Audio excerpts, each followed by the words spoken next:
بسم اللہ الرحمن الرحیم۔ آج کا میرا عنوان ہے دیوبندیوں کے چند عقائد۔ دیوبندی اللہ تعالیٰ کو اپنے عرش پر مستوی نہیں مانتے۔ وہ کہتے ہیں کہ اللہ تعالیٰ ہر جگہ موجود ہے اور ہر چیز میں ہے۔ عرش پر نہ ماننا یعنی اس کی صفات کا انکار ہے۔ یہ عقیدہ 128 ہجری میں ایک شخص جہم بن صفوان کا تھا، جس کو اسی عقیدے کی بنا پر 128 ہجری میں قتل کیا گیا تھا، یعنی اس نے اپنے عقیدے سے رجوع نہیں کیا تھا۔ اپنے عرش پر ہونے کے تعلق سے قرآن میں کئی آیات ہیں، اور دوسری چیز رسول اکرم صلی اللہ علیہ وسلم معراج کے لیے آسمان پر گئے، زمین پر نہیں۔ اور پھر سورہ مجادلہ میں جو ہے، جس عورت کے شوہر نے ظہار کیا تھا تو اس کی دعا آسمان پر قبول کی گئی۔ پھر حضرت زینب رضی اللہ تعالیٰ عنہ کا نکاح ہمارے نبی اکرم صلی اللہ علیہ وسلم سے آسمان پر ہوا۔ اچھا، پھر ایک دوسری سے ایک دیہاتی عورت سے رسول اللہ صلی اللہ علیہ وسلم نے اپنے بارے میں نہیں اس سے پوچھا کہ اللہ کہاں ہے، تو اس نے انگلی سے اوپر کی طرف اشارہ کیا، یعنی اوپر والا۔ اس کے باوجود دیوبندی کہتے ہیں کہ نہیں، اللہ تعالیٰ ہر جگہ ہے اور ہر چیز میں ہے۔ جہمیہ کہتے ہیں،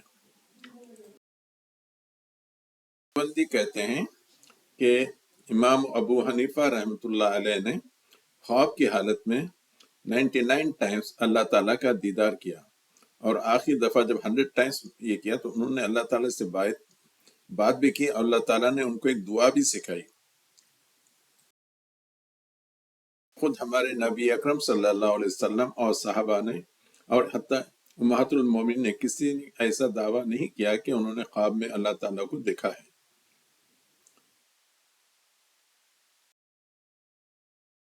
خبروں کی زیارت کے لیے سفر کی اجازت دیتے ہیں، جبکہ نبی اکرم صلی اللہ علیہ وسلم کا حکم ہے کہ فیوز اور برکات کے لیے صرف 3 مساجد ہیں، یعنی مکے کی مسجد، مدینہ کی مسجد نبوی اور بیت المقدس کی مسجد۔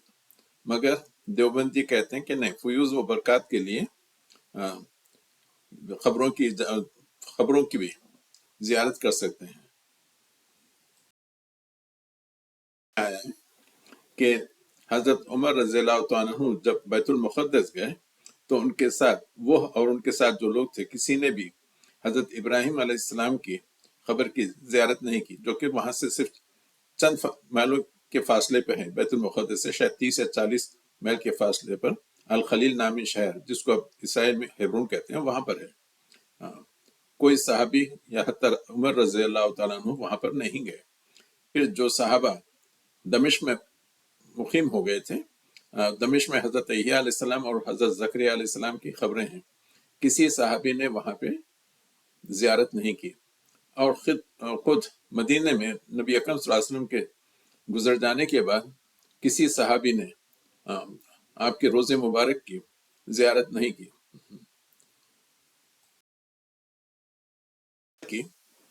الگ اپنی تعبیر کرتے ہیں، کہتے ہیں کہ امامانیت صرف مساجد کی زیارت کے لیے، قبروں وغیرہ کی زیارت کے لیے نہیں۔ اسلام مفتی تقی عثمانی نے اپنے ایک بیان میں کہا ہے کہ امام ابو حنیفہ رحمۃ اللہ علیہ جب کسی کو وضو کرتے دیکھتے تو اس کے وضو کے پانی میں آپ کو معلوم ہو جاتا تھا کہ یہ انسان جو وضو کر رہا ہے اس کے کون سے گناہ وضو کے پانی میں دھل جا رہے ہیں، کیا وہ شراب پی کے آیا ہے، یا والدین کی نافرمانی کر کے، یا کوئی اور گناہ کر کے آیا ہے۔ یہ چیز یعنی ہمارے نبی اکرم صلی اللہ علیہ وسلم کو اتنا زیادہ علم غیب نہیں تھا کہ وہ پانی میں دیکھ لیں کہ کون سا گناہ دھل رہا ہے۔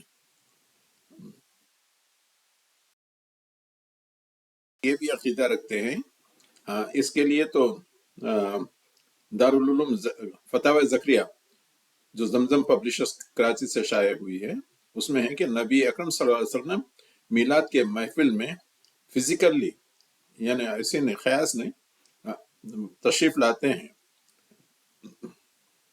اور انہوں نے کہا کہ بریلوی جو کہتے ہیں کہ رسول اکرم صلی اللہ علیہ وسلم آتے ہیں تو وہ صرف خیاس کرتے ہیں، یعنی گمان کرتے ہیں، اس لیے وہ صرف کرسی رکھتے ہیں، جبکہ دیوبندی کہتے ہیں کہ ہم تو پرسنلی یعنی فزیکل رسول اللہ علیہ وسلم کے میلاد کے محفل میں آنے کے کا عقیدہ رکھتے ہیں اور کئی دفعے آ چکے ہیں۔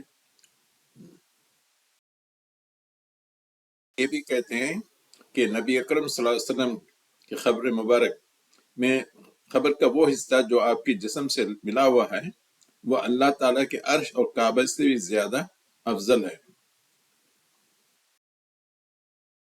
اس لیے کہتے ہیں کہ چونکہ ان کے پاس عرش کا کوئی تصور نہیں ہے۔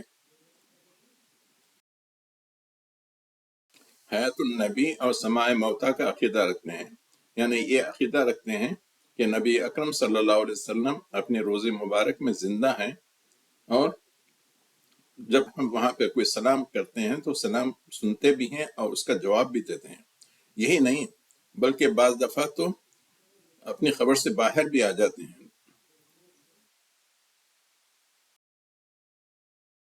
دیوبندی شیخ الاسلام مفتی تقی عثمانی کا ایک بیان بھی سوشل میڈیا پہ ہے کہ شیخ احمد رفاعی جب نبی اکرم صلی اللہ علیہ وسلم کے روزے مبارک پہ گئے تو نبی اکرم صلی اللہ علیہ وسلم نے اپنا ہاتھ باہر نکالا جس کو شیخ احمد رفاعی نے بوسہ دیا۔